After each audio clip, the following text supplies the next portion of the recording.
Hi, it is Matt here to talk to you a little bit about counter melodies on the Bouzouki.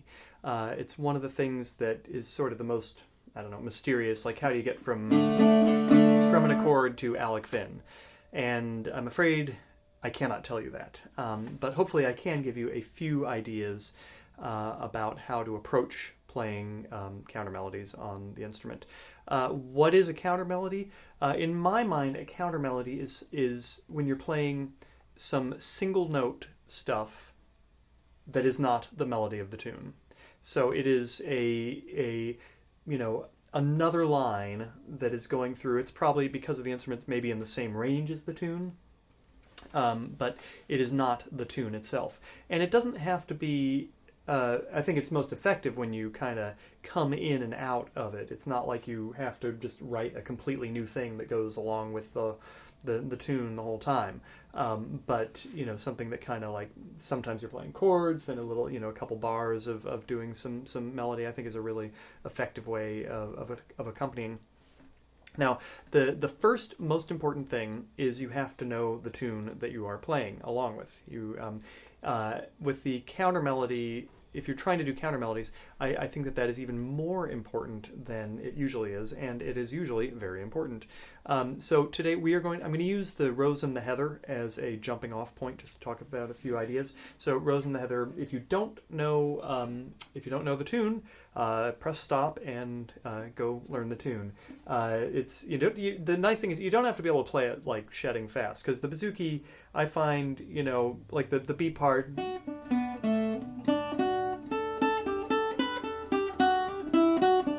having to jump way up there is a little, doesn't make for the most convenient thing. So I don't really worry about whether you can play it, but et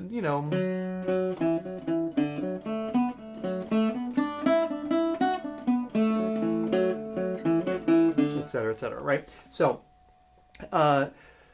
there are kind of a few different things you can think of. One, you want to think about the motion of what you're doing in your counter melody.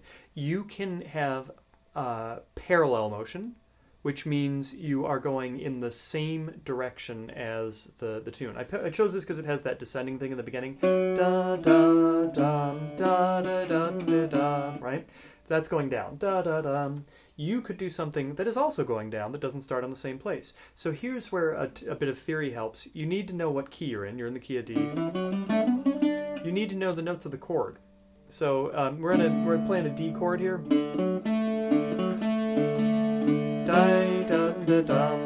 So if I were to play the notes in a D chord, we're playing F sharp, E, and D.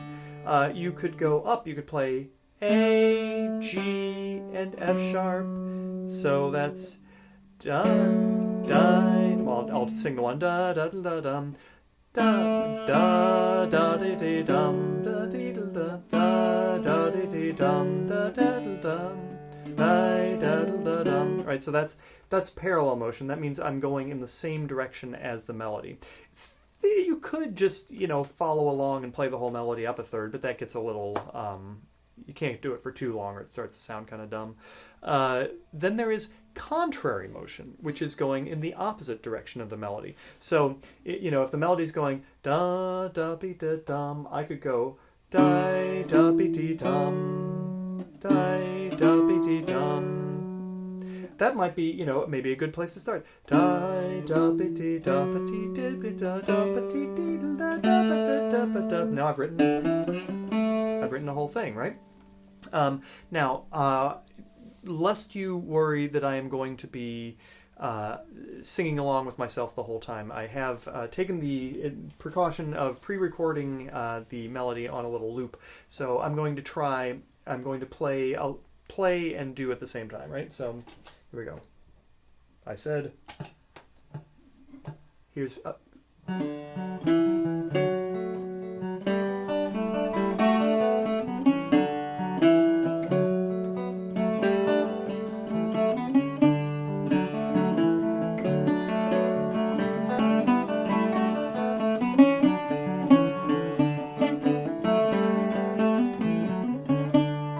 okay, so that was doing the contrary motion. I was going up when the melody was going down. The first few times I just kind of played, you know, single notes. Then I started filling it in, right?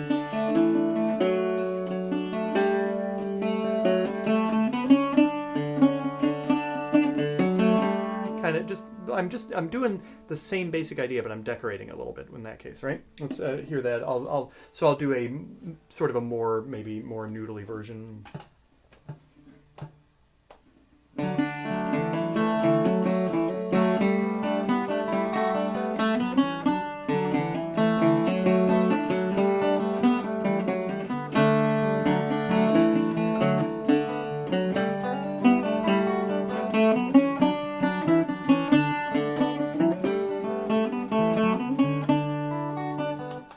So there I started getting away from the plodding rhythm. Dum da dum dum da da dum da da da dum da da da dum da dum da da dum. That kind of thing. So that's all going in contrary motion. I'm just basically going up that scale, but I'm decorating it a bit. Parallel motion, if I sort of went with the melody. Let's see how that sounds. So the melody goes F, D, A. I'm sorry, F sharp, E, D. I'm going to go A, G, F sharp, which, yes, is Three Blind Mice. Right? So here that goes. Let's hear how that sounds.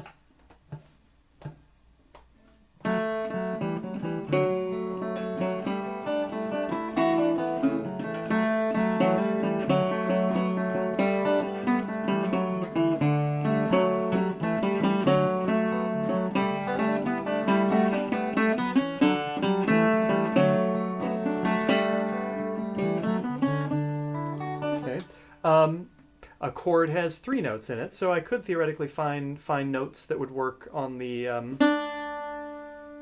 from the top part. Let's see what that would do. So I mean the top part, meaning so the F sharp is the 3rd, so you're starting on the 3rd. Then I played the A, which is the 5th. I could play the D, which is the root. Let's see what that sounds like. I haven't tried this. Let's see what it works.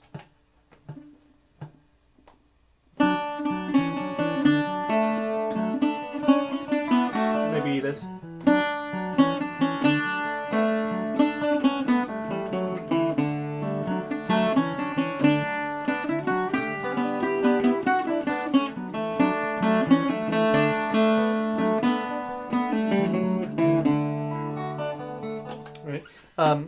So those are a few ideas, okay? So you can go opposite, you can go with it, parallel or contrary motion. And then periodically quoting the tune too. You can that you don't have to always avoid the notes of the tune. Here's one more thing I'll try.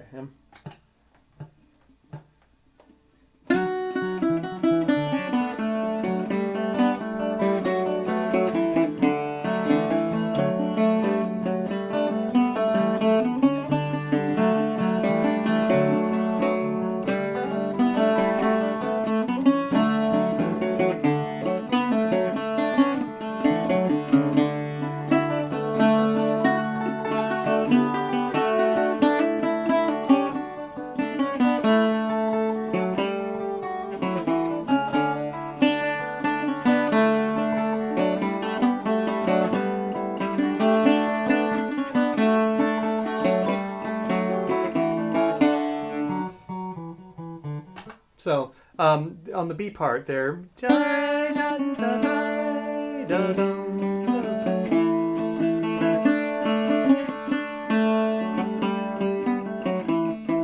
so the idea there is sitting on a note for a minute, you know?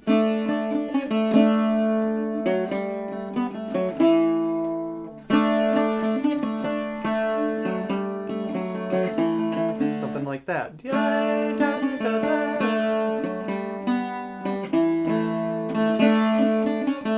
So there I'm kind of, if I were just playing the chords, I would be going A, D, G, A, D, right? And this way I'm kind of emphasizing the chords. G, A,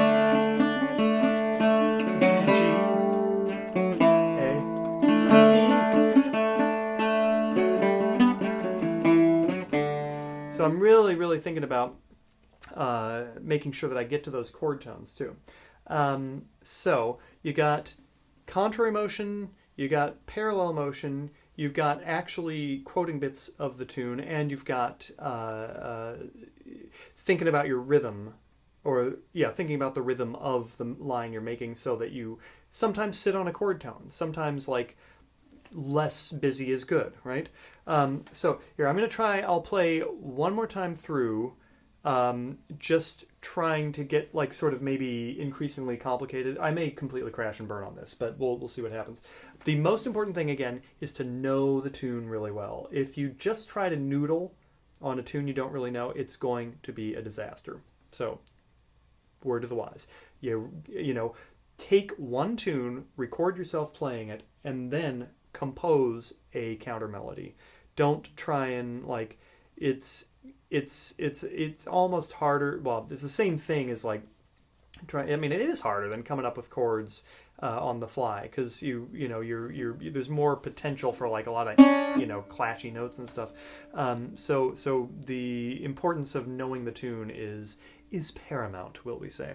All right, so I'm gonna try this with my trusty loop pedal, and we will see what we do. Okay, so thank you. I hope this was helpful. If you have questions, please let me know in the comments. Thank you as always to Shannon for allowing a little backing on the YouTube channel. Here we go. Here we go.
So there you go, a few ideas about how to compose a counter melody. Again, hope that it's helpful, and if you have any ideas that I didn't think of, please let me know. All right, thanks very much.